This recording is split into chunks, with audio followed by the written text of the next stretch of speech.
Muy bien, mis hermanos. Vamos a orar una vez más para retomar nuestro tiempo de estudio. Le invito a inclinar su cabeza y cerrar sus ojos. Vamos a orar. Señor, gracias por darnos el regalo de este tiempo en comunión. Gracias por mis hermanos, gracias por su preciosa disposición de aprender. Te pido por tu misericordia que nos ayudes, nos sostengas, nos direcciones, que esta enseñanza sea de gran provecho, de ánimo para sus almas. Y te pido, Señor, que sigas ayudándonos a planificar, a soñar con lo que tú puedes hacer en medio de nosotros, a pesar de nosotros. Te lo pido en el nombre de Cristo Jesús. Amén. Muy bien. Hermanos, vamos a estudiar la segunda herramienta que quiero compartir con ustedes. Les he dicho que son 3. Así que esta es una segunda herramienta muy parecida a la primera. De hecho, es la misma que la primera, pero la diferencia es que esta es la exposición bíblica del Catecismo Bautista, es por Benjamin Beddome. Así que vamos a compartir, como lo hemos hecho ya, lo que dice aquí en nuestro apunte, que les vuelvo a repetir, lo van a tener. Y de esta manera podemos ir mirando lo que hay aquí. Muy bien, introducción. Aunque ya hemos visto los grandes beneficios del Catecismo Bautista como una herramienta para estudiar la segunda confesión bautista de fe, en este capítulo consideraremos una forma adicional de cómo sacar un mayor provecho de esta herramienta por medio de la exposición de sus preguntas y respuestas. La exposición por excelencia del Catecismo Bautista la hizo el pastor bautista Benjamin Beddome, la cual fue publicada por primera vez en 1752. ¿En qué año más o menos se publicó el Catecismo? 55. 45. No, en el 46. No, 73. 1694 o 5, uno de los dos. No sabemos exactamente, pero sabemos que el 95 ya tenía 5 ediciones, así que... Pero estos fueron algunos años después, es decir, solamente 50 años después, por ahí, que Beddome hizo la exposición. Así que esto es algo importante, es muy pegadito al momento en que se publicó por primera vez, y eso permite tener bastante cercanía. En este capítulo quiero mostrarte algunos aspectos fascinantes de la ayuda que nos brinda esta obra para la interpretación de la segunda confesión del hombre. Así que vamos a mirar 4 cosas que nos van a ayudar a entender mejor esta obra: su historia, su naturaleza, su forma y su utilidad. Su historia. A pesar de haber pasado parte de su vida en una ciudad importante como Bristol, Beddome aceptó invertir su vida y ministerio en un pueblo situado en la zona rural de los Cotswolds, en el centro sur de Inglaterra, llamado Burton-on-the-Water. Allí, Beddome sirvió al Señor por 55 años, siendo un pastor fiel y entregado a la predicación y la enseñanza de la palabra de Dios. Como los otros ministros bautistas particulares, Beddome utilizó el Catecismo Bautista como una herramienta para enseñar a su iglesia la verdad de Dios. Sin embargo, ya sea porque consideró la gran necesidad de los hombres a los que ministraba, o porque tenía un anhelo vehemente de que ellos aprendieran más claramente las verdades, vio la necesidad de hacer una expansión en el Catecismo Bautista. Michael Haykin nos dice al respecto: durante los primeros años de su ministerio, Beddome utilizó con regularidad ese catecismo, pero sintió claramente que las preguntas y respuestas del catecismo necesitaban ser complementadas con más material. Así que compuso lo que se imprimió en 1752 como una exposición bíblica del Catecismo Bautista por medio de preguntas y respuestas, que básicamente reproducía la redacción y contenido del Catecismo de William Coffin, pero añadía varias preguntas y respuestas adicionales a cada una de las preguntas principales. Esta exposición es el resultado del trabajo que Beddome realizó en su iglesia, tanto con adultos como con niños, y fue recibido con mucha aceptación por su utilidad entre las iglesias. Además, sabemos que hubo una segunda edición de esta exposición publicada mientras Beddome todavía vivía y fue utilizada por las iglesias bautistas particulares de la Asociación del Oeste. Esto es lo que dice la carta circular del año 1776 de esta asociación. Escuchen lo que dice. Se ruega a las iglesias que tomen nota de que, por su constante petición, se ha impreso una nueva edición de este pequeño y excelente cuerpo de divinidad, una exposición bíblica del Catecismo Bautista por nuestro hermano B. Bedom, que ha estado agotado durante mucho tiempo. Y como la reimpresión de este catecismo implicará un gasto muy considerable para el autor, se espera que las diversas iglesias tomen un número considerable de ellos para guardarlos para su uso futuro y presente, ya que el autor no será indemnizado de otra manera por los gastos a los que necesariamente se ve obligado por esta obra de amor. Según estas palabras, Bedon mismo fue el que financió la impresión de esta nueva edición y los pastores recomendaron a todas las iglesias tomar copias de este libro y utilizarlo para el bien de sus miembros. Benjamin Bedom invirtió años de su vida en la composición de esta obra para proporcionar a su propia iglesia, y gracias a eso a todos nosotros también, un antídoto para la degeneración de la fe y la piedad, para que con el uso de esta herramienta las verdades de la religión cristiana sean enseñadas a las familias e iglesias. Esta obra nace del corazón de un pastor que quiere ser fiel al cumplimiento de sus responsabilidades pastorales. Este mismo enfoque es presentado por el Dr. Jason Montgomery. Escuchen esto. Parece que Bedom halló que el catecismo de Collins por sí mismo era insuficiente para sus deberes pastorales de alimentar las ovejas en Burton. Comenzó el proceso de reforzar las diversas secciones del catecismo con más preguntas y sus correspondientes respuestas tomadas de las Escrituras, con el propósito de ministrar más adecuadamente a su rebaño en la fe y la práctica de los bautistas. Se nota que tenía en mente a su iglesia muy fijamente al compilar esta obra, porque la dedicó a ellos en el prefacio inicial, donde escribió que esa iglesia con la que estoy relacionado especialmente lo acepte como un pequeño reconocimiento de sus muchos favores y como una muestra de la más sincera gratitud y afecto de su amor voluntario. Aquí falta algo. Aunque indigno siervo, está bien, no falta nada. Gratitud y afecto de su voluntario, aunque indigno siervo en el Evangelio del Señor Jesucristo, Pastor Benjamin Bedom. Así como termina. En verdad, esta fue una labor de amor que duró muchos años. Benjamin Bedom murió después de ser por 55 años pastor de la misma iglesia. Y dicen que murió unos días después de haber predicado su último sermón. Y que ya al final le costaba tanto que no podía ni estar de pie, predicaba sentado. Pero finalmente unos días después de predicar su último sermón murió. Es precioso pensar en algo así. Pero quiero llamar su atención a esto. La historia de este documento que vamos a estudiar ahora, que estamos estudiando, tiene que ver con una realidad pastoral.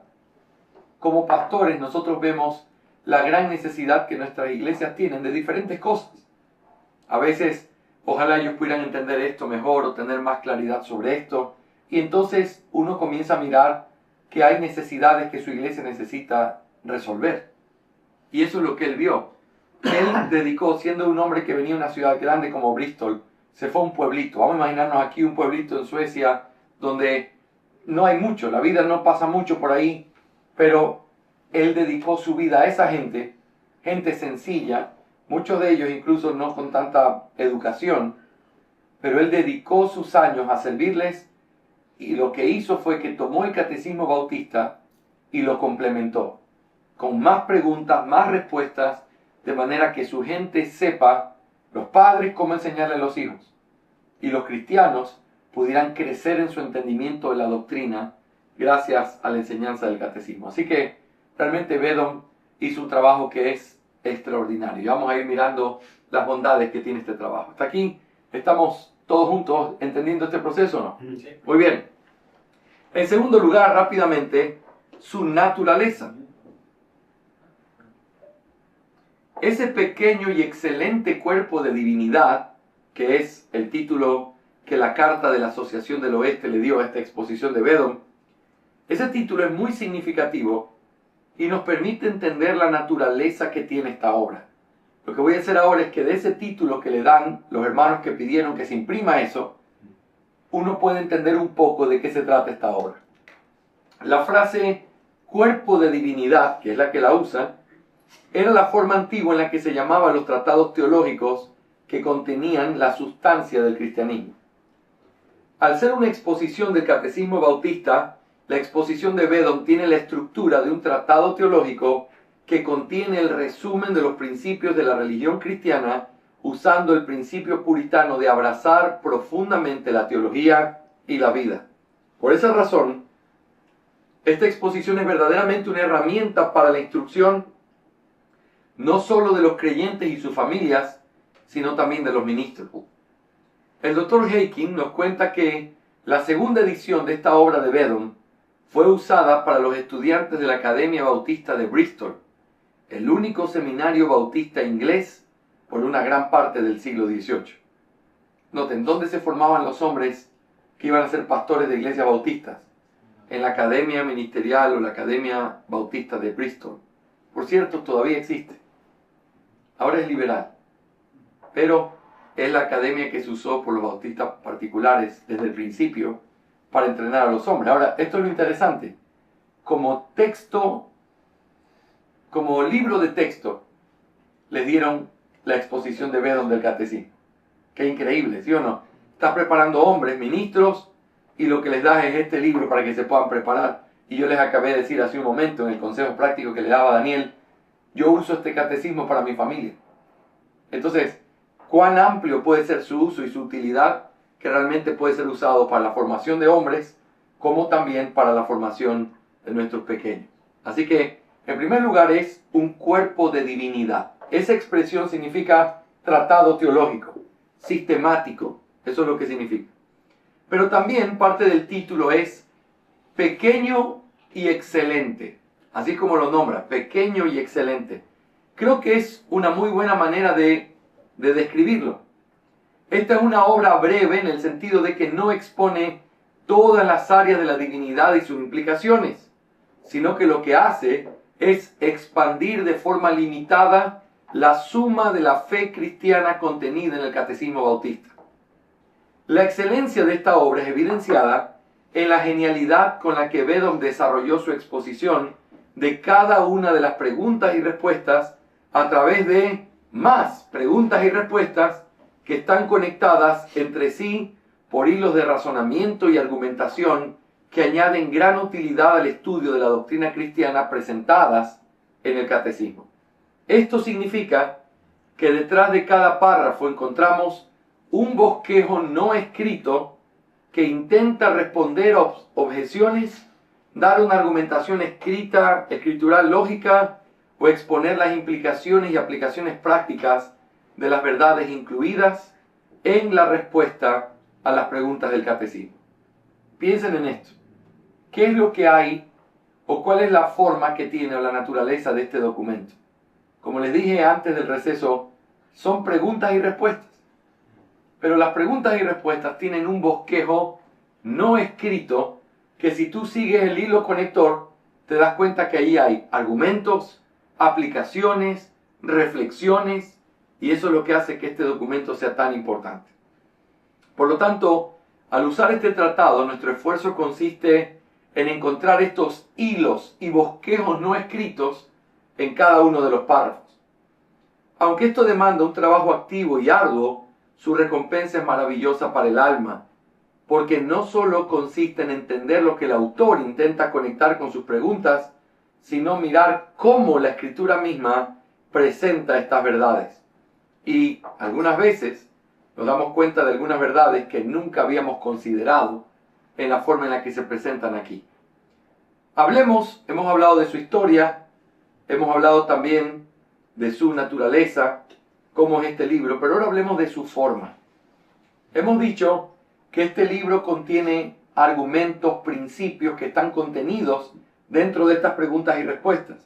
Lo que yo quiero hacer ahora es mostrarte cómo se puede aprender a usar esta exposición de manera que realmente pudiera traer mayor luz a lo que la exposición de la confesión de fe dice y cómo nosotros podemos trabajar en ella. ¿Ok? Así que lo que voy a mostrarte son diferentes formas en las que esto pasa. La primera forma en la que tú puedes aprender o tomar cosas de esta exposición de Bedom del catecismo es que el catecismo de Bedom, cuando hace más preguntas y más respuestas, a veces está presentando argumentos consecutivos. Argumentos consecutivos. Quiero que me permitas darte algunos ejemplos de esto. Una de las formas que encontramos es la presentación de argumentos consecutivos lógicamente estructurados. Encontramos un ejemplo de esta forma en la pregunta 9 del Catecismo Bautista. La pregunta 9, aquí está el catecismo, dice: ¿cuántas personas hay en la divinidad? La respuesta que da el catecismo es: hay 3 personas en la divinidad, el Padre, el Hijo y el Espíritu, y estos 3 son un solo Dios, el mismo en esencia, igual en poder y gloria. ¿Ok? Esto es nuestro catecismo. Esto es lo mismo que vimos en la clase anterior. Ahora veamos qué es lo que Bedom hace con eso. ¿Ok? Después de haber argumentado que hay un solo Dios verdadero, el catecismo ahora considera la doctrina de la Santa Trinidad. La exposición de Bedom a esta pregunta consiste en 5 párrafos perfectamente conectados por una afirmación bíblica que es sostenida con argumentos bíblicos que desembocan en una aplicación bíblica para la vida del creyente. En el primer párrafo, Bedom afirma la pluralidad de la divinidad. Y lo que él hace es utilizar Génesis 1:26. Y luego dice, pero son 3. Y cita 1 de Juan 5:7. Por cierto, ese es un texto que está debatido, ¿verdad? En donde dice, estos son uno. Y estos son uno. Exacto. Dice, 3 son los que dan testimonio en el cielo. Eso es lo que dice el texto, se cree en los escritos más antiguos. Pero luego, en nuestras versiones de los textos, del texto recibido, dice, el Padre, el Verbo y el Espíritu, y estos 3 son uno. Eso no está. Ahora, eso es verdad, eso es bíblico, pero eso no necesariamente está. Sin embargo, solo como un comentario, cuando tú veas argumentación de la Trinidad en nuestros padres, siempre está 1 de Juan 5:7. Así que, o no eran conscientes de esa realidad crítica del texto, o simplemente ellos abrazaron el texto recibido como parte de la tradición y dijeron, esto es así, y así es como lo defendieron. Todos ellos utilizaron siempre este texto. ¿Ok?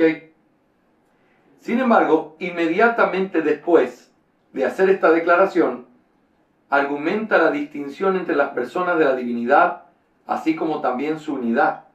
Esto es importante porque al afirmar que Dios existe en una pluralidad, es necesario establecer los límites doctrinales de esa declaración, ya que la mente humana tiende a racionalizar esta afirmación abrazando un triteísmo, 3 dioses, o un modalismo, una sola persona que se presenta en 3 modos diferentes.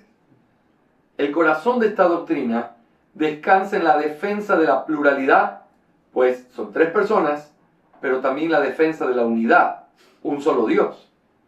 Esta argumentación es la que se presenta en los 4 párrafos siguientes. En el segundo párrafo, Bedom presenta el primer argumento a favor de la Santa Trinidad, que es el Padre, el Hijo y el Espíritu Santo reciben el nombre de Dios, y dado que solo Dios puede recibir ese nombre, los 3 son Dios. En el tercer párrafo se presenta el segundo argumento a favor de la Santa Trinidad, que es el Padre, el Hijo y el Espíritu Santo reciben los atributos de Dios, y dado que solo Dios puede tener esos atributos, los 3 son Dios. En el cuarto párrafo se presenta el tercer argumento.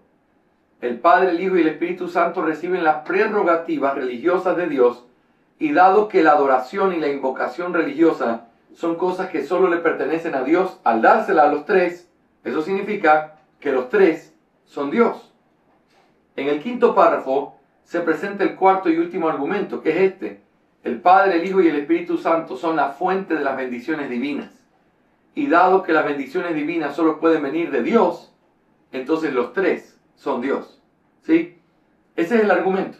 Ahora, quiero mostrarte aquí, déjame abrir por un momento, aquí está Vedon.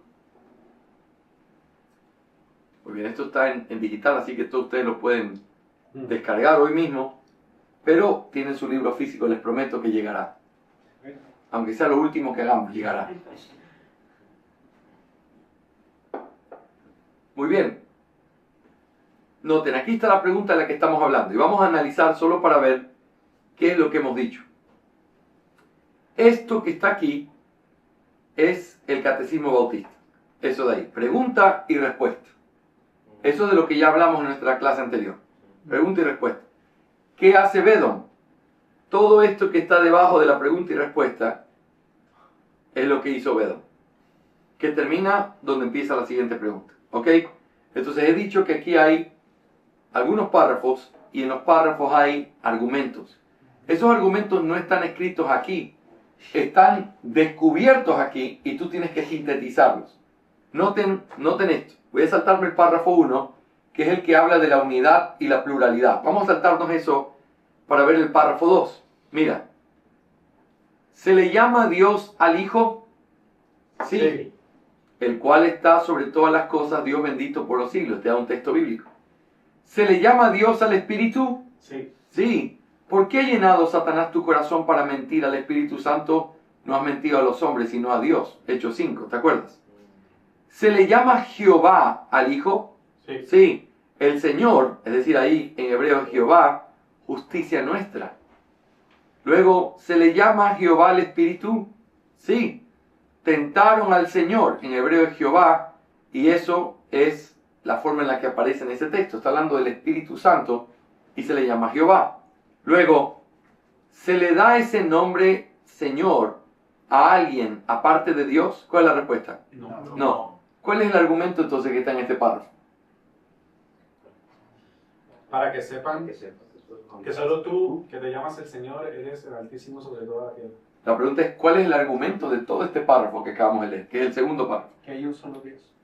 Pero a Jesús se le llama Jehová, al Espíritu se le llama Jehová, a Jesús se le llama Dios, al Espíritu se le llama Dios. ¿Hay alguien que se le pueda llamar Jehová aparte de Jehová? No. Entonces, ¿qué significa eso? Solo hay un dolor. Que hay un solo Jehová, pero que como a Jesús se le da ese nombre, al Espíritu se le da ese nombre y al Padre se le da ese nombre, los tres son Jehová. ¿Me hago entender? Es el argumento que está allí. Mira otro argumento. Préstale mucha atención. ¿Es el Hijo eterno como el Padre? ¿La eternidad qué es? Es un atributo que solo le pertenece a Dios, ¿sí o no? Ok. ¿Es el Hijo eterno como el Padre? Sí. Mira, se citan las palabras del Señor Jesús. Antes que Abraham fuese, yo soy. ¿Es eterno el Espíritu? Carlito. Pero hay un testigo de Jehová, podría decir, oye, porque él fue la primera creación. Eliminen ese espíritu testigo de Jehová en medio de nosotros. Ahora, piensen en esto. ¿Es eterno el Espíritu? Sí. Se le llama el Espíritu Eterno, en Hebreos 9:14. ¿Es el Hijo omnipresente? Sí. Donde están dos o tres reunidos, allí yo estoy. ¿Qué significa eso? Que Él es omnipresente. ¿Lo es también el Espíritu? Sí. Y cita, ¿a dónde me iré de tu Espíritu? Si me fuera lo más alto o lo más bajo, allí tú estás. Es omnipresencia. Otra. ¿Es el Hijo omnisciente? Sí. Señor, ¿por qué me preguntas eso? Le dice Pedro, tú lo sabes todo. Cuando dice que se entristeció, porque le preguntó si lo amaba. Tú lo sabes todo. Pero noten, ¿es omnisciente también el Espíritu? Dice Pablo que el Espíritu todo lo escudriña. Es decir, todo lo sabe. ¿Se le atribuye al Hijo la obra de la creación? Sí. Dice, todas las cosas fueron hechas por medio de Él. Pero también se le atribuye al Espíritu la obra de la creación. Sí, porque en Job 33:4 dice, el Espíritu de Dios me ha hecho. ¿Y es la creación una obra particular de Dios? Es decir, ¿solo Dios es el que puede crear? Sí. Entonces, ¿cuál es el argumento que está en este párrafo? ¿Qué me quiere decir?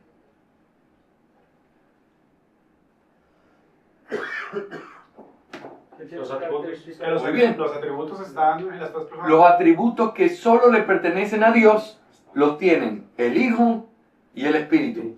Pero no solo eso. Las obras que solo le pertenecen a Dios se las atribuyen al Hijo y al Espíritu. ¿Cuál es la conclusión de eso? Los tres son Dios. Que los tres son Jehová, son Dios, el Dios omnipotente, todopoderoso, el Dios creador, son Jesús, el Padre y el Espíritu Santo. ¿Me hago entender? Hay un argumento que es un argumento consecutivo que está dentro de esas preguntas y que cuando tú le prestas atención realmente puedes aprender muchísimo al respecto. ¿Ok? Hermanos, ¿me están siguiendo en esto? Sí, sí. No quiero que nos perdamos porque esto es importante. Note un argumento más. ¿Es el Padre el objeto de la oración? Es decir, ¿es a quien se ora es al Padre? Sí. Sí. ¿Es el Hijo también el objeto de la oración? Sí. Noten, Esteban, ¿a quién oró? Señor Jesús. Señor, recibe mi espíritu. ¿Y lo es también el Espíritu? Aquí él cita un pasaje interesante.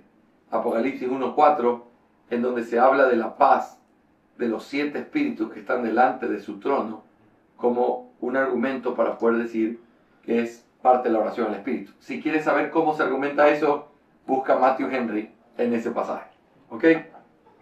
Pero una vez escuchando una sesión de preguntas y respuestas sobre Michelin, me hicieron esa pregunta, ¿no? O sea, ¿a quién se ora? ¿Al Padre, al Hijo, al Espíritu Santo? Y ahí fue claro, él dijo, se ora al Padre en nombre de su Hijo. Correcto. ¿Qué le diría Suger Michelin a Esteban? Es que ese es el punto. Ese es el punto. ¿Y qué le diría Benjamin Bedo al pastor Sugel si escuchara ese argumento? Lógicamente, de que el Señor Jesús es... Es que, hermanos, piensen en esto. ¿Quién es el único que merece que uno le ore? Dios. Calvino, en su exposición de los 10 mandamientos, dice, cuando dice, no tendrás dioses ajenos delante de mí, él dice, ¿qué es un Dios? Y él dice, tu Dios es a quien tú clamas, a quien invocas y en quien confías, a quien adoras. Ese es tu Dios. Entonces, Dios es aquel a quien nosotros invocamos. Y si invocas a un Dios falso, estás cometiendo un gran pecado, ¿sí o no? Pero si Jesucristo es Dios, por ende, ¿qué es lo que eso implica? Que Él puede recibir adoración y puedo invocar su nombre, al igual que invoco el nombre del Padre. Y lo puedo hacer también con el Espíritu. Ahora, la oración modelo está establecida para nosotros. Es una oración que debería ser quizá la forma más común de oración de nosotros. Pero no crean que se comete un pecado orando a Jesús, porque eso es como decir, Él no es Dios. Él es Dios. Y Dios merece que nosotros podamos confiar en Él, invocar su nombre.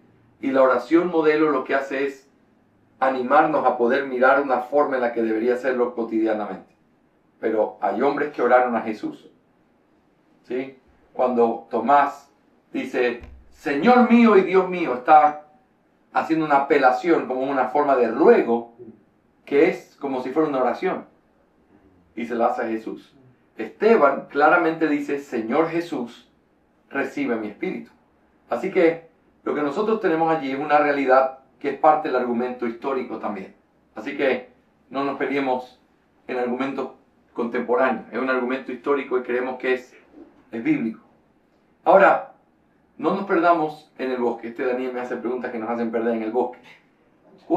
El Uber, estamos graves hoy con el Uber. Bueno, hermanos, piensen en esto. Si se puede orar al Hijo, si se puede orar al Padre, y se puede orar al Espíritu, y al único que se puede orar es a Dios, ¿qué es lo que eso significa? Los tres son uno. Que los tres son Dios. El Padre, el Hijo y el Espíritu Santo son Dios. Solo hay un Dios y esas tres subsistencias comparten esa única esencia. ¿Me hago entender? Eso es lo que ustedes van a encontrar en este tipo de formas donde veo más ese tipo de forma. ¿Ok? Vamos a mirar otra forma en la que él también nos presenta sus preguntas. No solamente es presentando argumentos consecutivos, sino que también es profundizando verdades bíblicas. ¿Ok? A veces, Bedom, cuando añade las preguntas, lo que hace es instruirnos sobre cómo esto puede ayudarnos a profundizar en ciertas verdades. Yo quiero que veas, este es mi favorito. ¿Están listos o no? Dale. ¿En qué consistió la humillación de Cristo? La respuesta, esto es catecismo bautista, ¿ok? Pregunta y respuesta. Yo les había dicho que esta pregunta y la siguiente, su exaltación, no están en la confesión, pero que fueron añadidas para poder mostrarnos una mayor gloria en el catecismo bautista. Dice, la humillación de Cristo consistió en haber nacido, haberlo hecho en una condición humilde, nacido bajo la ley, sufriendo las miserias de esta vida, la ira de Dios y la muerte maldita de la cruz, en haber sido sepultado y haber permanecido bajo el poder de la muerte por un tiempo. 8 cosas que significan su humillación. Ahora, ¿qué es lo que hace Bedom? Bedom hace 9 párrafos en esa pregunta. 9 párrafos, así llenos de preguntas y respuestas. En el párrafo 1, él trata con esta parte de la respuesta. La humillación de Cristo consistió en haber nacido y haberlo hecho en una condición humilde. Eso es lo que hace el párrafo 1. Lo que él hace es profundizarte esa respuesta del catecismo. El párrafo 2, él te dice qué significa esto de haber nacido bajo la ley. En el párrafo 3 al 4, él te explica qué significa esto de sufrir las miserias de la vida, las miserias de esta vida. En el párrafo 5, te habla de qué significa la muerte maldita de la cruz. En los párrafos 6 y 7 te dice lo que implica recibir la ira de Dios, haber estado bajo el poder y haber recibido aquí, la ira de Dios. Y luego, en el 8, habla de haber sido sepultado y haber estado muerto. Y el 9 es una reflexión y una aplicación de toda esa verdad. Así que las 8 cosas, escuchen esto, la respuesta del catecismo bautista dice 8 cosas en las que consistieron nuestra humillación. Bedom agarra cada una de ellas y las expone en un párrafo a cada una para explicarnos qué significa eso. Ahora, voy a tomar una de esas como ejemplo. Una de las cosas que dice que significa que él haya sido humillado es que él sufrió las miserias de esta vida. ¿Sí o no? Si yo le pregunto a alguno de mis estudiantes en esta tarde, ¿qué significa eso? Las miserias de esta vida. Cansancio, dolor, fatiga. Bueno, interesante. Las aflicciones de la carne. Sin embargo, Daniel me está hablando sin una prueba. ¿Cómo yo sé que eso es lo que significa? ¿Qué podría significar? Pero eso es lo que hace este tipo de catecismo histórico. Te ayuda a entender las frases que se usaron, qué era lo que quería decir esa frase, cómo nuestros padres lo entendieron cuando escribieron esta frase. Mira cómo lo expone. Daniel tiene razón, solo estoy tratando de demostrar que no me hable así como que la sabe, el Uber está grave. Pero aquí hay una preciosa exposición histórica y miren la belleza que hay aquí. Miren esto. Párrafo 3 de la pregunta 30. Este numerito yo se lo puse, solo es para poder identificar. Es la pregunta 30 con su respuesta, el tercer párrafo de respuesta. Dice, escuchen, ¿sufrió Cristo las miserias de esta vida? Ahí ya comienza, está comenzando a hablar de esto. Sí, él fue un varón de dolores. ¿Fueron sus tentaciones una dificultad para él? ¿Ves? Comienza a describir en qué consisten las miserias. El ser tentado. ¿Sí?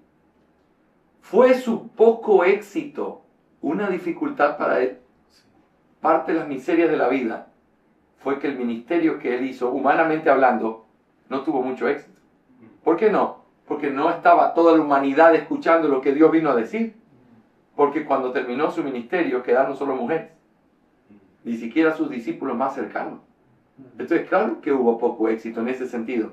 Eso es parte de las miserias de la vida. ¿Qué más? ¿Fueron los sufrimientos de sus amigos una dificultad para él? ¿Saben en qué consisten las miserias de la vida? Ver sufrir a la gente que tú amas. Creo que no hay nada más difícil que ver morir a la gente que es profundamente amada por ti. De lejos, la prueba más difícil de mi vida fue la muerte de mi papá. Pero el Señor Jesús también la vivió. yo tengo pecado, mi papá tenía pecado, él no tenía pecado, pero al hacerse en nuestra condición, se humilló tomando también las miserias de la vida en la que nosotros vivimos, en donde parte de esas miserias es ver sufrir a la gente que amas, o es verla morir. Y él lo sufrió también. Es parte de su humillación. ¿Qué más? Dice, ¿fueron las contradicciones por parte de sus enemigos una dificultad para él? El hecho de que lo contradecían, lo trataban con hostilidad, ¿sí? ¿Hubo oposición contra su doctrina? Sí. ¿Fueron calumniados sus milagros? Sí. Dice, ¿y fueron tergiversadas sus mejores acciones? Sí, todo esto es parte de las miserias de la vida. Pero aquí no termina. ¿Fue Cristo desconocido para el mundo? ¿Fue despreciado? ¿Fue perseguido? ¿Tenía Cristo una morada fija? Eso es parte de las miserias de esta vida. ¿Tenía Cristo algún tipo de manutención segura? ¿Fueron pocos amables sus compatriotas con él? Sí. Resultaron ser falsos muchos de sus amigos. Fueron ingratos aquellos a los que él concedió favores. Sí. ¿Te das cuenta todo lo que hace este catecismo con esa pequeña frase? Las miserias de la vida. Uno puede enseñar en qué consiste esa frase al mirar la exposición que hace Bedo de toda esa realidad. Tremendo, ¿sí o no? Bueno, esa es la utilidad que tiene. A veces te da argumentos no escritos, pero te los da y tú tienes que tomarlos. Aquí está diciendo, los que tienen los nombres de Dios son Dios. Los que tienen las obras de Dios son Dios. Y como el Padre, el Hijo y el Espíritu Santo se les dan los nombres, las obras y la adoración que merecen, entonces son Dios. Aquí hay argumentos. Pero no siempre es así. A veces te toma una frase y te la expone de una manera bien amplia a través de diferentes párrafos. ¿Ok? Eso también hace Bedo. Muy bien. Aquí hay explicación. De la misma manera, en el párrafo 5 está profundizando en el significado de la frase sufriendo la muerte maldita de la cruz. Tremendo. Ok. ¿Estás listo? Mira la profundidad que tiene lo que Bedo hace aquí. Dice, sufriendo la muerte maldita de la cruz. Pero la palabra sufriendo, uno podría decir, ¿qué tanto sufrió? ¿Cómo fue realmente su sufrimiento? Mira lo que hace él aquí. 35.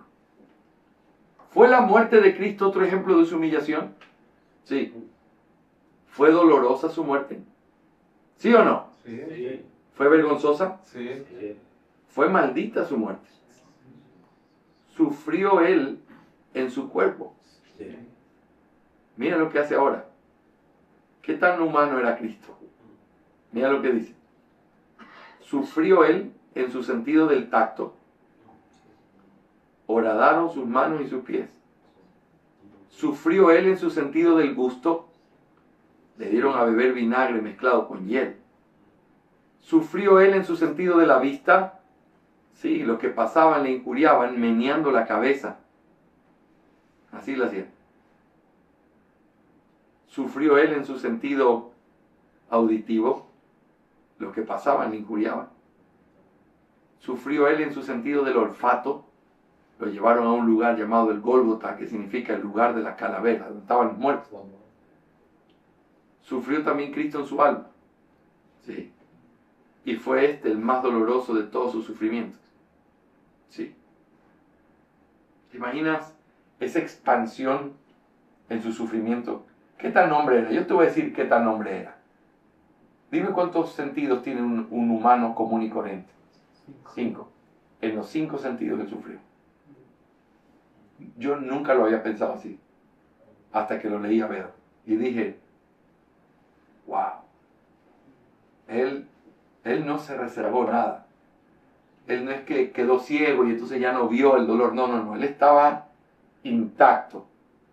Él estaba completamente consciente y lo sufrió en todo lo que leí. Y eso es parte de su humillación.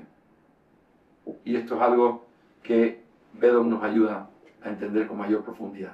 Así que estamos viendo la forma en la que Bedom presenta sus argumentos. Primero, argumentos consecutivos. Segundo, a través de profundizar en ciertas verdades. Lo hemos visto en su humillación, lo que significan las miserias de la vida o lo que significa el sufrimiento en la cruz maldita.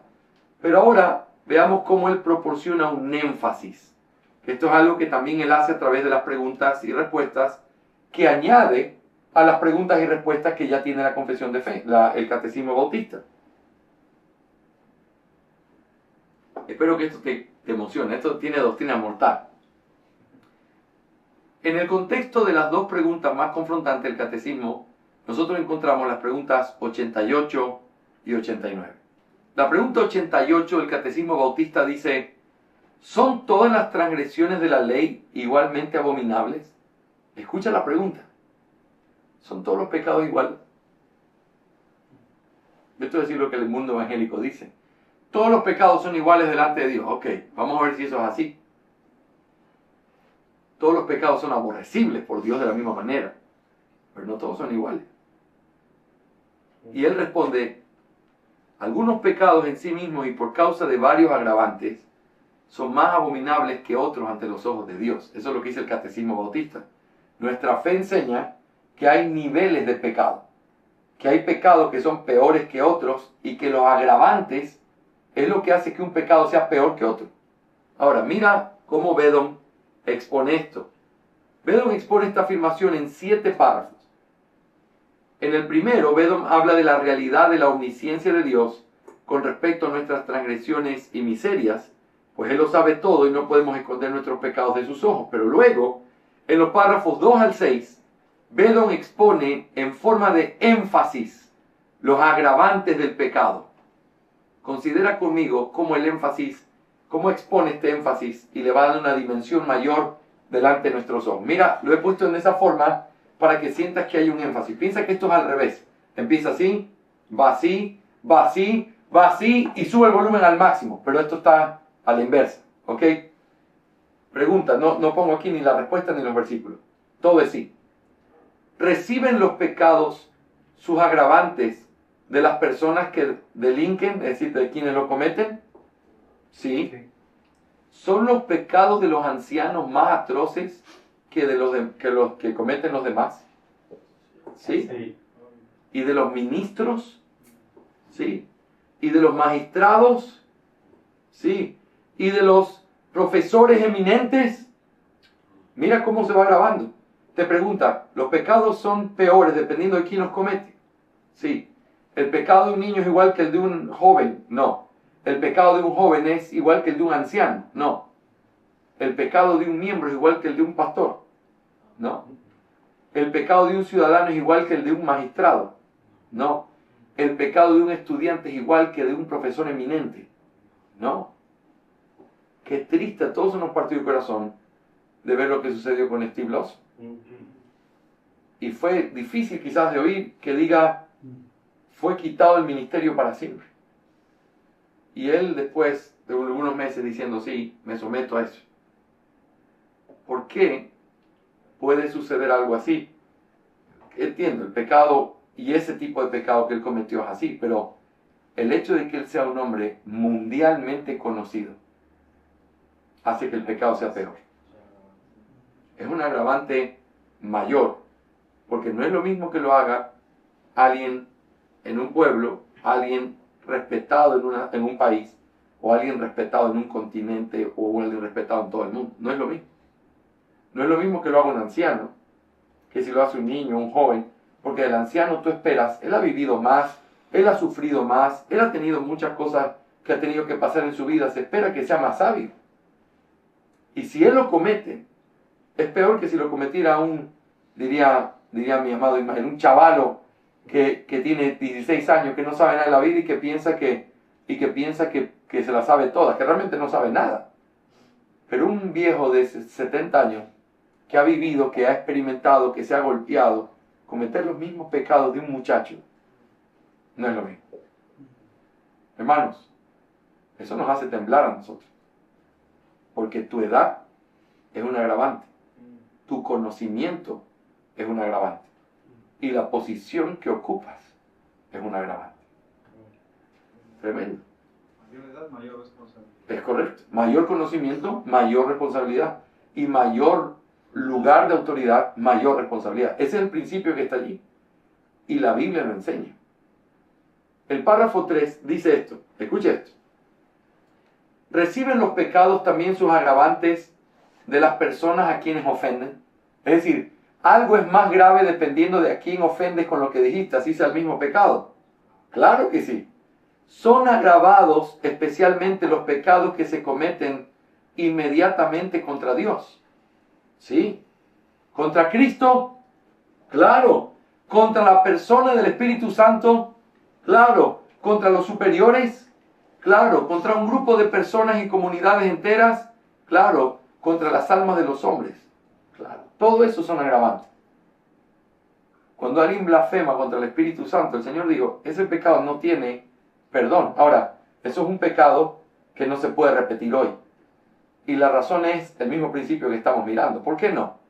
Porque la luz que esos hombres recibieron, nadie más la ha recibido ni la recibirá. Ellos tenían al Hijo de Dios delante de sus ojos, viendo milagros en el poder del Espíritu, y deliberadamente dijeron, tú lo haces en el poder de Satanás. Si hoy alguien dice eso, ustedes predican doctrina del diablo, está blasfemando el Espíritu, pero no es igual, porque la luz que él recibe no es la misma que recibieron esos hombres. Y el Señor dijo, ustedes no tienen perdón ni en esta vida ni en la próxima. Hoy no se dice de nadie eso, porque si un hechicero, un blasfemo, un mentiroso, un adúltero se arrepiente y viene al Señor en arrepentimiento y fe, es perdonado de sus pecados, aunque haya sido un blasfemo en el pasado. Pero alguien que estaba allí por causa de la luz que recibió, no tiene vuelta atrás. No había escuchado esa manera de la respuesta de esa pregunta, la había escuchado varias veces, pero no desde esa perspectiva.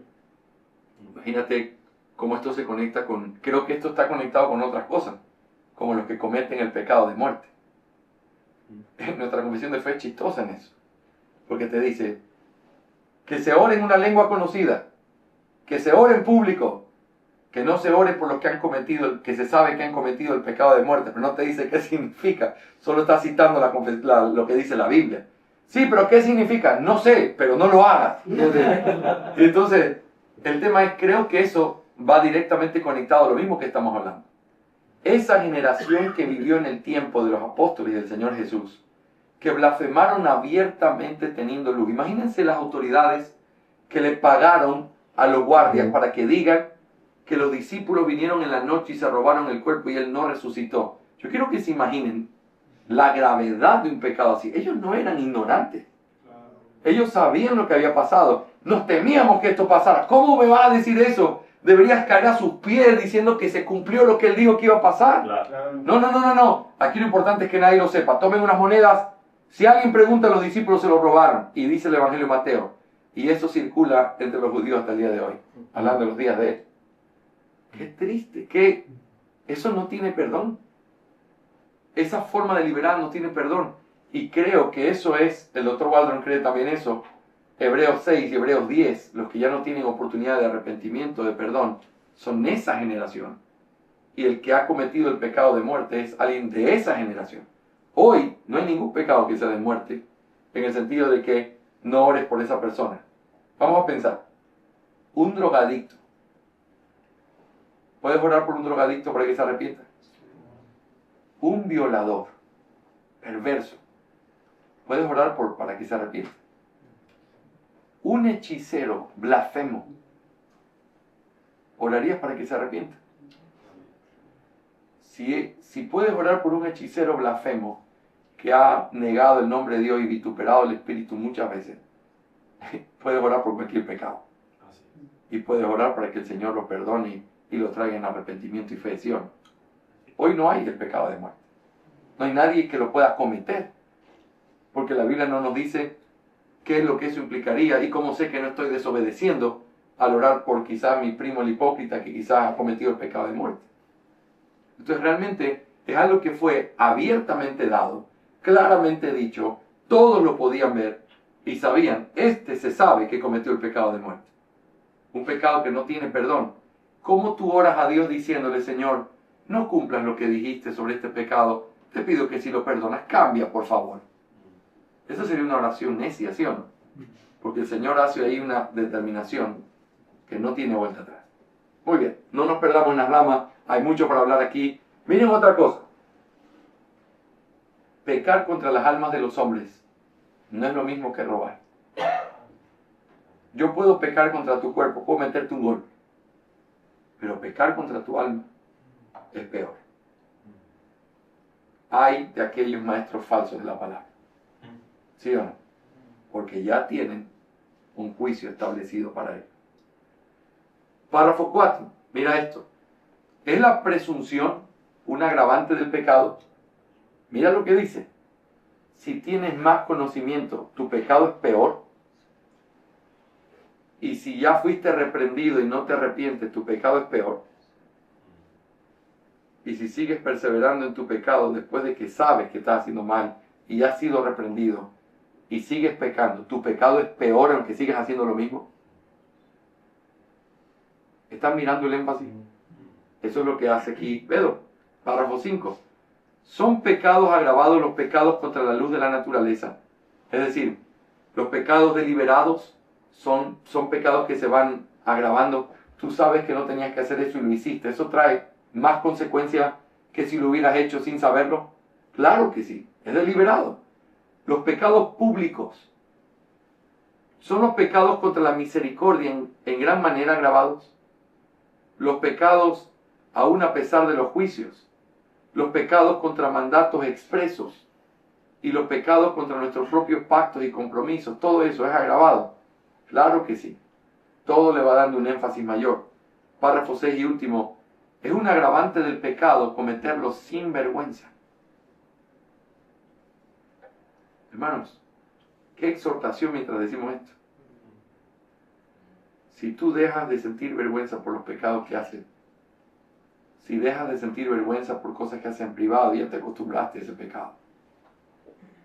Tu pecado suma un agravante mayor. Y si el pecado lo llevas a cabo con deleite, es todavía mayor. Y si presumes de ese pecado, es todavía mayor. ¿Puede el lugar en donde uno comete el pecado ser un agravante para su pecado? Es diferente que un pastor engañe a su mujer besando a una mujer que no es su esposa en una plaza. Eso es un pecado horrendo.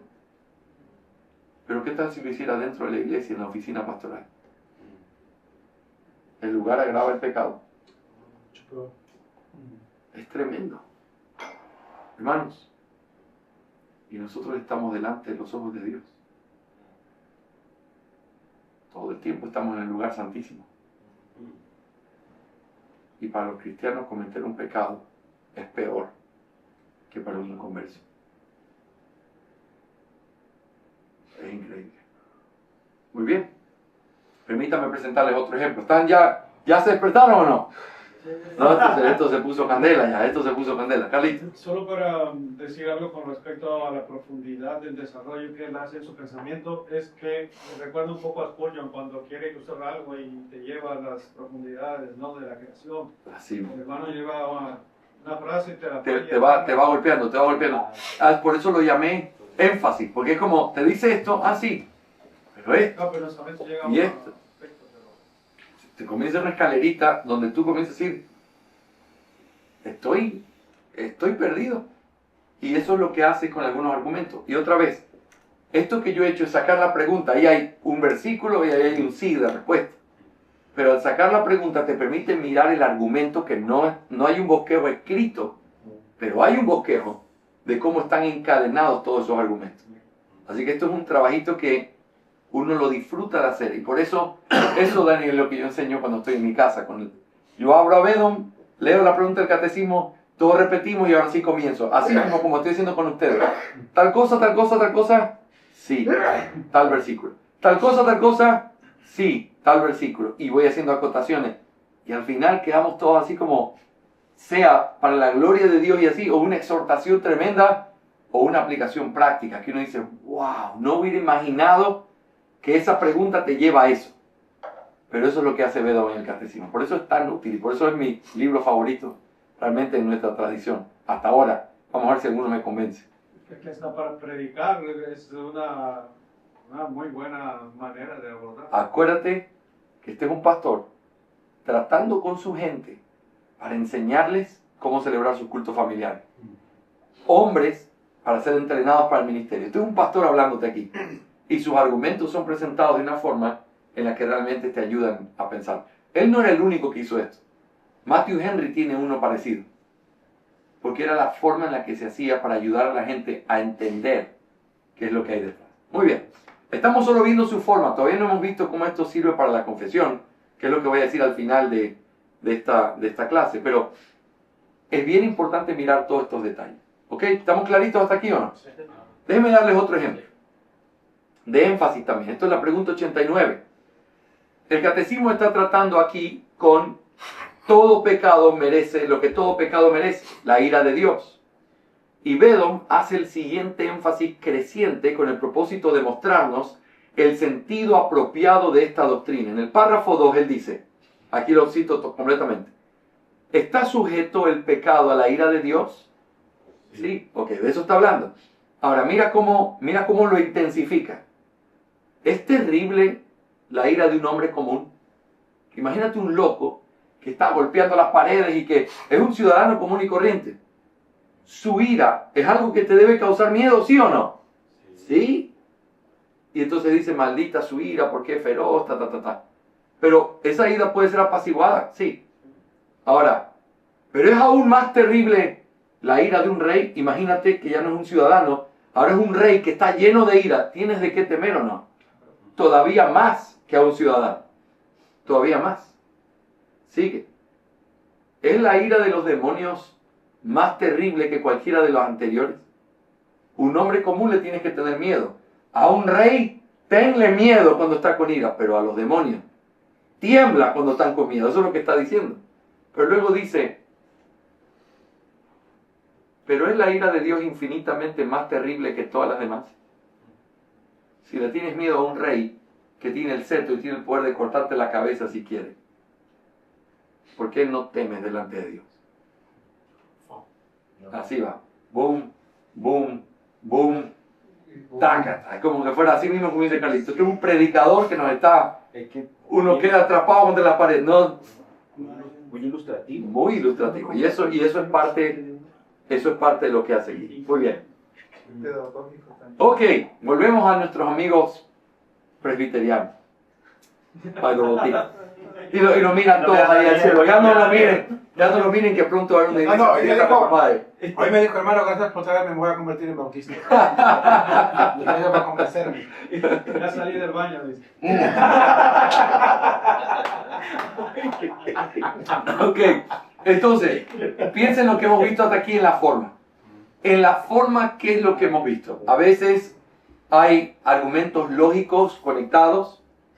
A veces hay también profundidad en ciertas frases que se encarga de desarrollarlas. A veces hay un énfasis para poder mostrarte o llevarte a pensar en lo que realmente el catecismo te quiere mostrar. Pero ahora, él también obra suponiendo objeciones. Es fascinante lo que él hace aquí.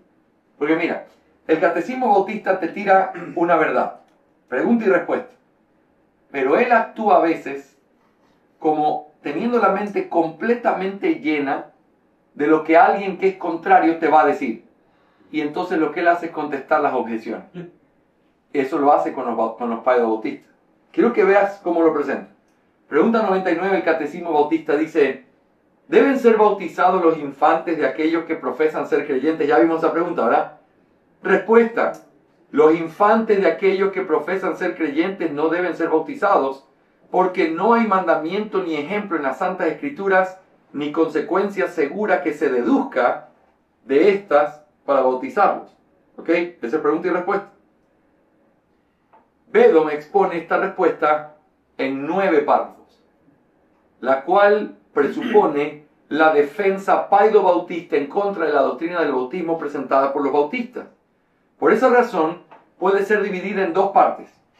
Primero, Bedon va a dar una respuesta a los argumentos teológicos de los paidobautistas, párrafo 1 al 5, y segundo, él da una respuesta a los argumentos bíblicos de los paidobautistas. Da una respuesta y luego da una respuesta a los argumentos. Así que vamos a mirar, hay argumentos teológicos y argumentos escriturales. Teológico significa implicaciones, ¿verdad? Conclusiones, eso es la parte teológica, pero bíblica es cuando citan un texto. Y él va a decir, ese texto no se lo puede entender así. ¿Ok? Veamos entonces lo que hace. Primero, una respuesta a los argumentos teológicos. ¿Cuáles son los argumentos teológicos? En el párrafo 1, Bedon responde al argumento paidobautista en el que se ve el bautismo de infantes como una señal del nuevo pacto por buenas y necesarias consecuencias. La forma de responder que él hace es apelando al principio regulador de la adoración, en el que se afirma que la forma apropiada de adorar a Dios está claramente establecido en su palabra y que el silencio de las Escrituras se convierte en una prohibición, dado que las Escrituras revelan claramente quiénes deben ser bautizados y que no hay ningún solo ejemplo explícito de bautismo de infantes, porque ese argumento paidobautista se levanta en contra del principio regulador de la adoración. ¿Qué es lo que dice el principio regulador? Que ellos nos enseñaron. La forma apropiada para adorar a Dios está solamente dada por lo que Él ha dicho en su revelación. Tú no puedes adorar a Dios ni por tu invento, ni por tus ideas, ni por lo que Satanás pone en tu mente. La forma de adorar es como Él ha dicho que quiere ser adorado, ¿sí o no? Muy bien. ¿El bautismo es parte de la adoración o no? En un sentido sí, porque es parte de una ordenanza. Una ordenanza que es parte de la adoración al Señor. Si el bautismo es parte de las ordenanzas y por lo tanto es parte de la adoración, ¿cómo deberíamos nosotros llegar a la doctrina del bautismo? En la adoración. Por revelación, no por intuición, no por consecuencias. Él es el que te dice cómo quiere que se hagan las cosas. Ese es su argumento. Se le pierde un poco de cuando solo te explico. Quiero mostrártelo, ¿ok? Vamos a mirar la pregunta 99 aquí en nuestro amigo Bedon. Por cierto, estamos poniéndole música a los himnos de Bedon. Después te hablo de eso. Mira, pregunta 99.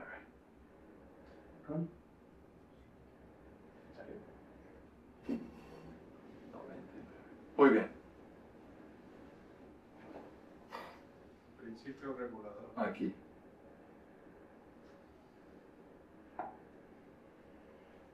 $98, $99. Miren. ¿Están establecidos claramente los sujetos del bautismo en la palabra divina? Sí, porque dice que bautizaban tanto hombres como mujeres, no sus niños. Y es equivalente a una prohibición el silencio de las Escrituras acerca de otros sujetos.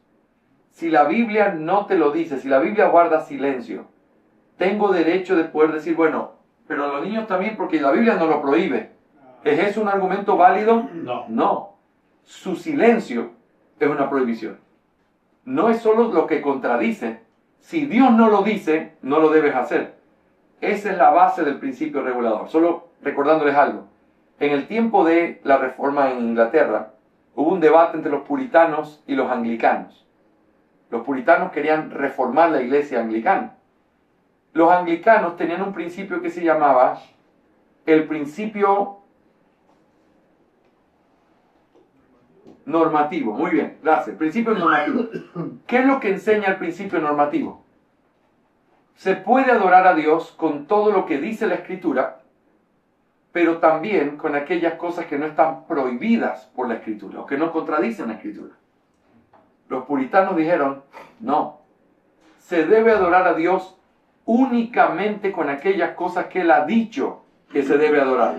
Y todo lo que Dios no ha mandado está prohibido. Aun cuando no contradigan, está prohibido.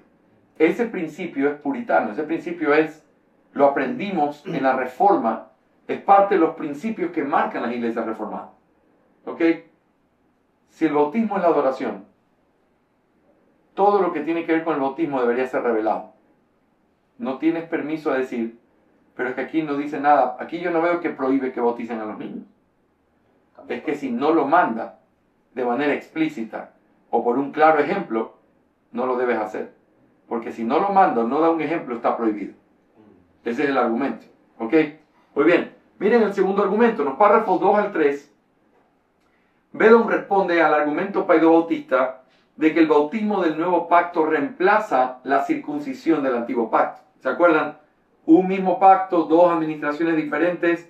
Lo que cambia es lo externo, pero si es con el creyente y sus hijos, también aquí es el creyente y sus hijos.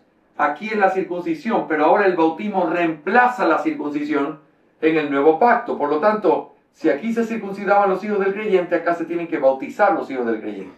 Ese es el argumento paido-bautista, argumento teológico.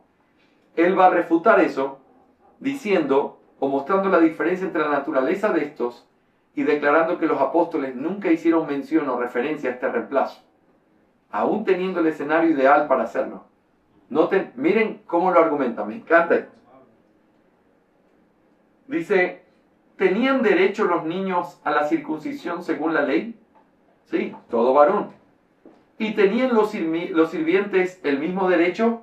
Sí, habrá circuncidado a sus hijos y a todos los que fueron comprados, a los hijos de los esclavos también de su casa. ¿Era esto un privilegio en sí mismo? No, porque esto era parte del documento de deuda contra nosotros. ¿Y está abolido ahora? Sí, claramente el Nuevo Testamento enseña que queda abolido, porque eso ya no es parte de lo que hoy está en juego, eso quedó en el pasado. Ahora, comienza. ¿Sustituyó entonces el bautismo a la circuncisión? No, porque Cristo fue circuncidado y fue bautizado también. Interesante el argumento. Luego dice, ¿tuvieron los apóstoles una oportunidad justa para mencionar tal sustitución, si es que existiera, y si ésta hubiera tenido lugar? ¿Había el momento? Claro que había el momento. ¿Te acuerdas qué pasó en el concilio de Jerusalén? Había la pregunta, ¿qué hacemos con estos gentiles que ahora han abrazado la fe nuestra? ¿Se tienen que circuncidar? ¿Se tienen que hacer los rituales de Moisés? Llegan a la conclusión. ¿A qué conclusión llegan? No les pidas que se circunciden, que no coman carne sacrificada a los ídolos, que se abstengan de fornicación. ¿Te acuerdas? Esas son las cosas en las que concluyen. Pregunta para la clase.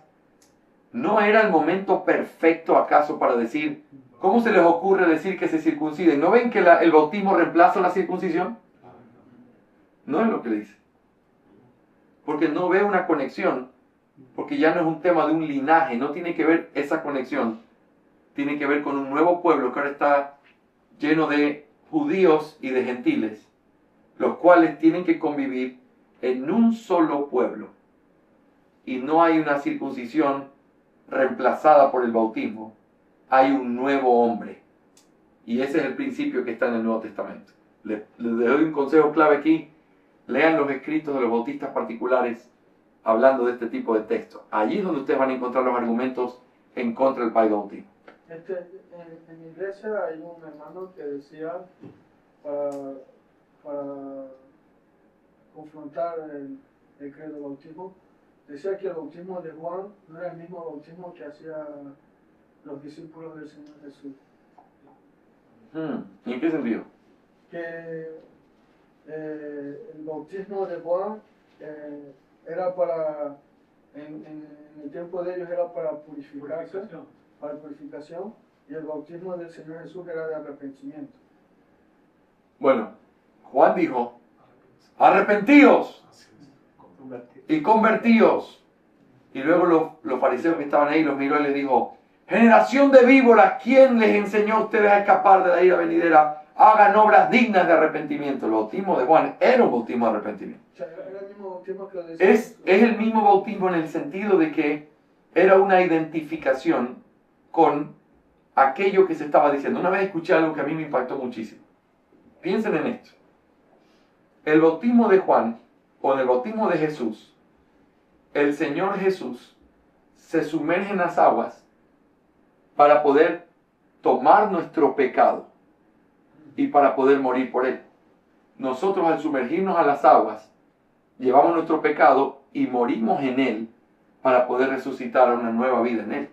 Entonces Él toma nuestras transgresiones, por decirlo de una manera simbólica, al bautizarse como nosotros, y nosotros al bautizarnos como Él, tomamos la vida que nos da en contraparte. Entonces, no hay una diferencia sustancial. Sin embargo, ciertamente el significado que tiene después en la iglesia cristiana es un significado que es una identificación con Cristo, que sigue siendo igual porque el plan de salvación fue siempre igual. Arrepiéntanse y crean. El arrepentirse y creer era un llamado a tener que acercarse al Señor.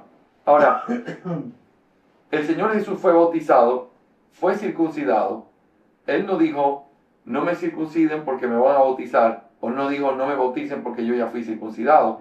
Evidentemente son dos cosas diferentes. Y su bautismo es una identificación con nosotros, así como nuestro bautismo es una identificación con Él. Así que hay una relación en el nuevo pacto allí. Este tema lo podemos estudiar en teología del pacto. Es bien profundo, pero bien importante. Pero aquí vemos cómo está luchando con los argumentos. ¿Ok? ¿Estamos claritos hasta aquí o no? Párrafo 4. Bedon responde a la afirmación paidobautista de que el pacto de Dios con Abraham es el pacto de gracia. ¿Se acuerdan? El mismo pacto en dos administraciones. El pacto de Abraham es el pacto de gracia, dicen ellos. Mostrando que el pacto con Abraham no es el pacto de gracia, sino parte de su revelación y una sombra de este. Está aquí argumentando teología del pacto. Mira, ¿fue el pacto hecho con Abraham el pacto de gracia? ¿Cuál es la respuesta?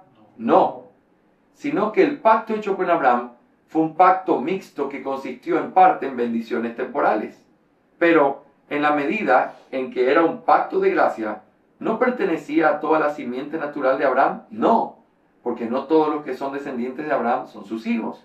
Pero no se dice que por pacto eterno Él sería su Dios y ellos serían su descendencia delante de Él. Sí, pero los hijos de la promesa son considerados como descendientes, no los hijos de Abraham, sino los hijos de la promesa. ¿Están excluidos todos los demás, ya sean infantes o adultos? Sí, porque están excluidos de la ciudadanía de Israel. Los que son parte de la ciudadanía de Israel son aquellos que han creído y se han arrepentido. Ahora, en el quinto habla de la distinción entre señal y sello. Yo no quiero meterme en eso ahora, pero quiero ir a la segunda parte, los argumentos bíblicos. Él está defendiendo ahora ya no solo los conceptos teológicos, ahora vamos con los versículos. En el párrafo 6 trata con dos textos. En primer lugar, Mateo 19:13, en el que algunos se han basado para argumentar que la oración de Jesús en favor de los infantes es una muestra de la participación en la gracia que ellos tienen. Es increíble que eso se haga así. Calvino afirma algo como esto. Escuchen las palabras de Calvino en ese texto. Por lo tanto, no hay lugar a dudas de que piden para ellos una participación de su gracia, y por eso, a modo de aplicación, Lucas añade la partícula también, como si hubiera dicho que después de haber experimentado las diversas formas en que asistían los adultos, se formaron una expectativa igual con respecto a los niños, de que si les imponía las manos, no se irían sin haber recibido algunos de los dones del Espíritu. Calvino, yo te amo y realmente te leo siempre. Allí nos peleamos tú y yo. Porque es interesante, todos mis amigos comentaristas, William Hendrickson, Calvino y otros, llegas a ese texto y te dicen, esa bendición dada por Jesús con los niños debe implicar más que simplemente haber orado por ellos. Esto ciertamente significa que son incluidos en el pacto. Estás hablando demasiado allí. No dice eso el texto. No lo dice, pero es como muchos lo argumentan. Y Bedon está completamente claro de que ese es el argumento.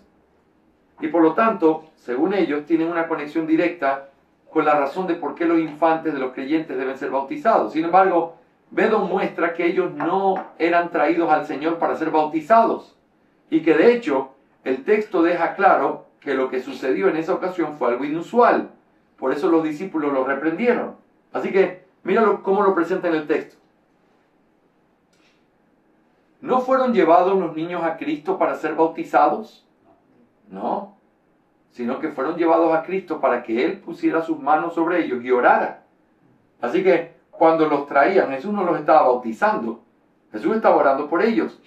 E incluso ¿Esto parece haber sido algo inusual? Sí, porque los discípulos los reprendieron. Pero, ¿no dice el apóstol que la promesa es para vosotros y para vuestros hijos?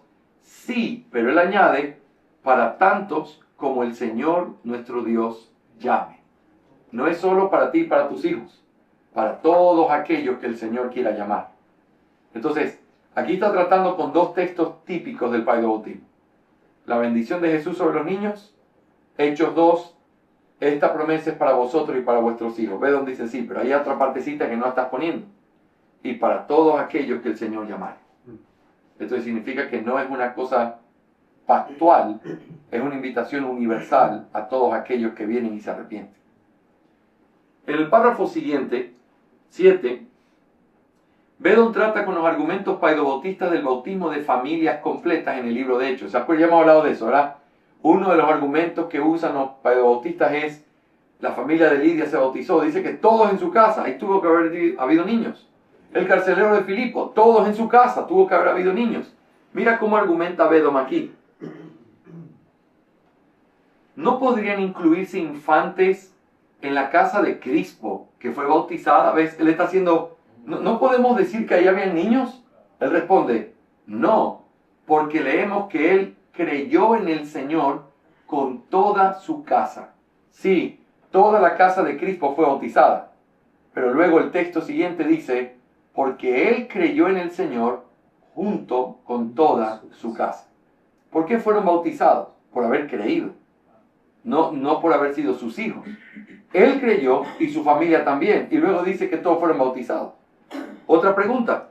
¿No podrían incluirse infantes en la casa del carcelero de Filipo? Dice que fue bautizado él y toda su casa. Responde Bedon, no. Porque dice, se regocijó grandemente por haber creído en Dios con todos los suyos. ¿Quiénes creyeron en Dios y por qué se regocijó el carcelero? Porque él creyó, pero también todos los suyos creyeron. Por eso fueron bautizados. ¿Ves? Otro.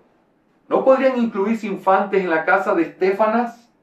No, porque dice que después de haber bautizado la casa, se dedicaron al servicio de los santos. Los que fueron bautizados inmediatamente estaban sirviendo a los santos. Evidentemente no eran niños. Ok, pero con esta sí te dejo caer. ¿Qué tal la casa de Lidia? No, porque los apóstoles fueron a la casa de Lidia y al ver a los hermanos, los consolaron y partieron. En otra ocasión dice que vine y usa la misma expresión, los de la casa de Lidia, y eran hermanos. Entonces, no está hablando de que habían niños allí, sino que se refiere a ellos como hermanos con los que celebró la cena del Señor y también con los que fueron consolados. Muy bien.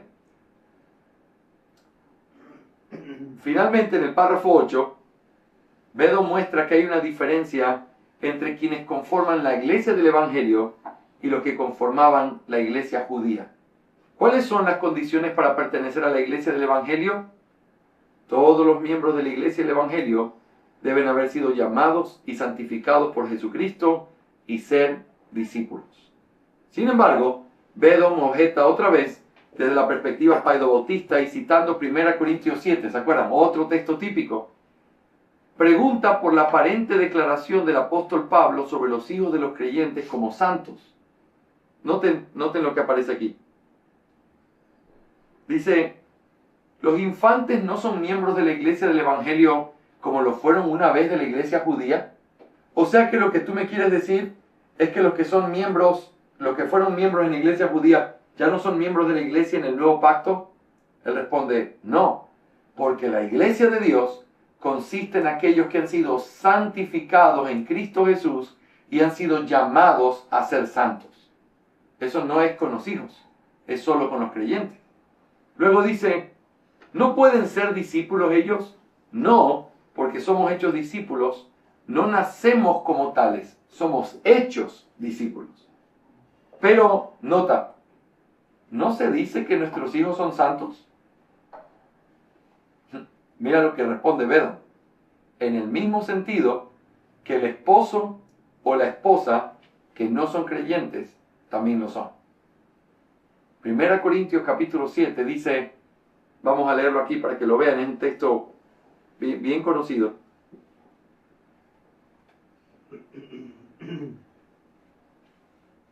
Dice, porque el marido que no es creyente es santificado por medio de su mujer, y la mujer que no es creyente es santificada por medio de su marido creyente. De otra manera, vuestros hijos serían inmundos, y esta es la frase Pedro Bautista, mas ahora son santos. ¿Qué es lo que argumentan allí?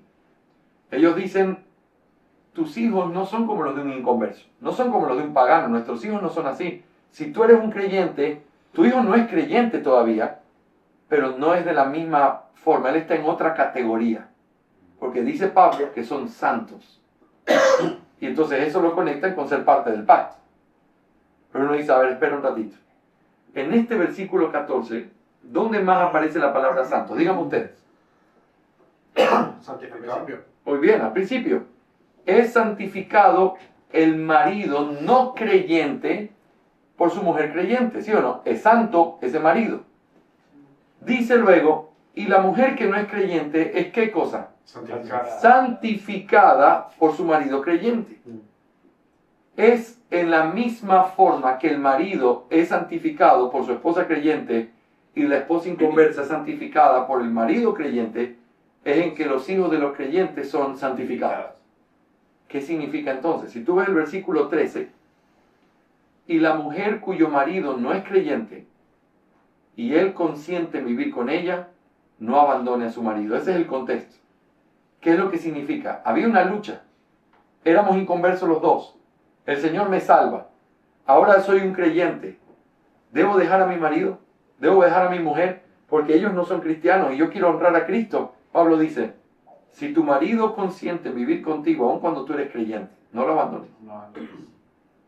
Entonces no está hablando aquí de salvación, no está hablando aquí de santificación, está hablando aquí de legitimidad.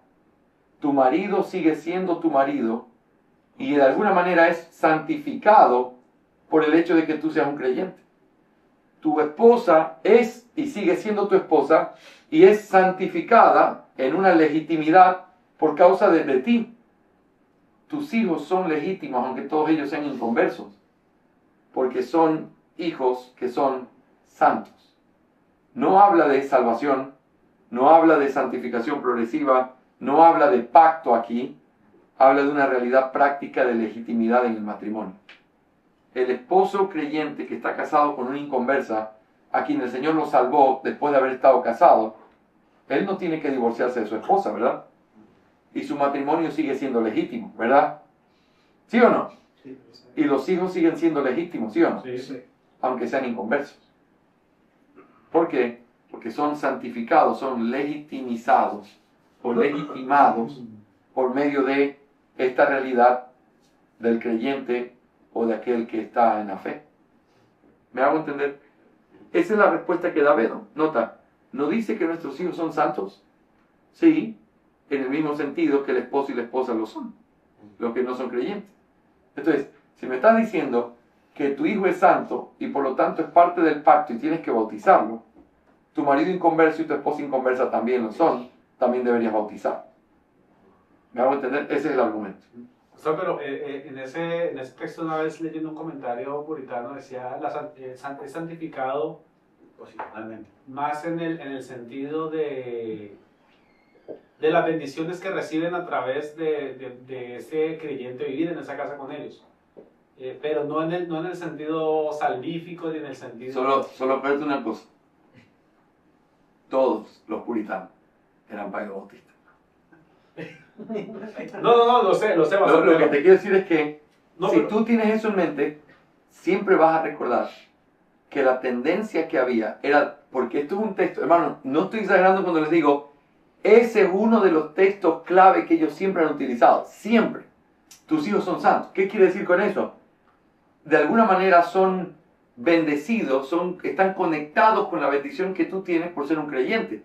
Ellos no son creyentes, pero no son inconversos cualquiera, son santos. Entonces, eso es una categoría que la Biblia no da. Mis hijos son bendecidos en un sentido real. Nati fue salvada hace 6 años, hace 6 meses más o menos. Jorgito y Sofía todavía no son creyentes. Y ciertamente son bendecidos, pero no en un sentido pactual, sino en un sentido inevitable de lo que el Señor nos da, las relaciones que tenemos, el adorar al Señor, el guardar el día de reposo. Pero no hay otra categoría ahí, que eso es lo que se trata de decir. Son bendecidos, ¿y sabes por qué hablan así? Porque el antiguo pacto dice que así como el pecado de los padres lo llevan los hijos, la bendición de los padres la llevan los hijos. Esa es la conexión. Pero en el nuevo pacto dice, pero aquí no será así. Quiero que veas esto. Mira conmigo este texto que está aquí. Mira, en aquellos días no se dirá más. Los padres comieron uvas agrias y los dientes de los hijos tienen dentera. Nota, ¿quién come la uva podrida? Los padres. ¿A quién le cae la consecuencia? A los hijos. Dice, sino que cada cual por su propia iniquidad morirá. Los dientes de todo hombre que coma uvas agrias tendrá dentera. ¿Y cuál es el contexto? He aquí vienen días, declara el Señor, que haré un nuevo pacto. El nuevo pacto está sentado sobre una realidad completamente diferente. No hay esa conexión. Tú eres bendecido, fluye bendición hacia tu simiente. No funciona así. Eres bendecido y tus hijos son bendecidos indirectamente, no pactualmente, no generacionalmente, indirectamente. Tus hijos son bendecidos, son diferentes a cualquier familia sueca. ¿Por qué? Escuchan la palabra, son bendecidos indirectamente, pero ellos siguen estando en la misma categoría. No son santos en ningún sentido más que legítimos, pero no son santos en una tercera categoría donde están los suequitos inconversos, hijos de padres inconversos, los hijos del pacto, hijos de creyentes, y tus hijos, que están como en una especie, o mejor dicho, los creyentes y los hijos de los creyentes aquí en una tercera categoría. No existe eso. Y eso es lo que se argumenta. Por eso, cuando se habla del bautismo, dicen que tienen que ser bautizados los hijos de por lo menos uno de los dos padres debe ser creyente. ¿Por qué? Porque hay una conexión. El padre come uvas buenas, la pancita del hijo siente la alegría. El padre come uvas podridas, al hijo le cae la dentera, la enfermedad en los dientes. No hay eso. Todos los puritanos creían que sí. Ahora, no todos, pues Hansel Knowles era un puritano también, o Benjamin Keach es considerado un puritano. Ellos no, pero la tendencia normal en la interpretación de esos textos es lo que lo hace tan desafiante. A quien leas, de la gente que tú respetas, va a decir algo raro en ese versículo. Aparte, creo que, no sé si esa cita bíblica, no sé mi ignorancia ahora mismo, es solamente un dicho que había en ese entonces. ¿Esto? Sí. Sí, es el ¿Está dicho. haciendo alusión a un dicho que había entre el pueblo en ese entonces? Eso es correcto, pero es un dicho que está conectado con una realidad pactual en la cual ellos vivían. Porque sí dice, porque soy fuerte y celoso, que visito la maldad de los padres sobre los hijos hasta la tercera y cuarta generación de los que me aborrecen, y hago misericordia por millares a los que me aman y guardan mis mandamientos. Esa idea de, si tú haces esto, hasta la tercera y cuarta generación, tú ves ese cordón. Pero luego dice claramente, el alma que pecare morirá. El cordón se rompe. No, yo me las arreglo con él. No tiene nada que ver con ustedes. Él, de manera particular. Y eso es lo que nosotros afirmamos en el nuevo pacto. ¿Qué es lo que afirmamos? Que no es un asunto heredado, conectado, sino que es un asunto completamente basado en cada persona particular y su condición delante de Dios. Hay creyentes o inconversos. Hay gente que es parte del pacto o gente que no está en el pacto.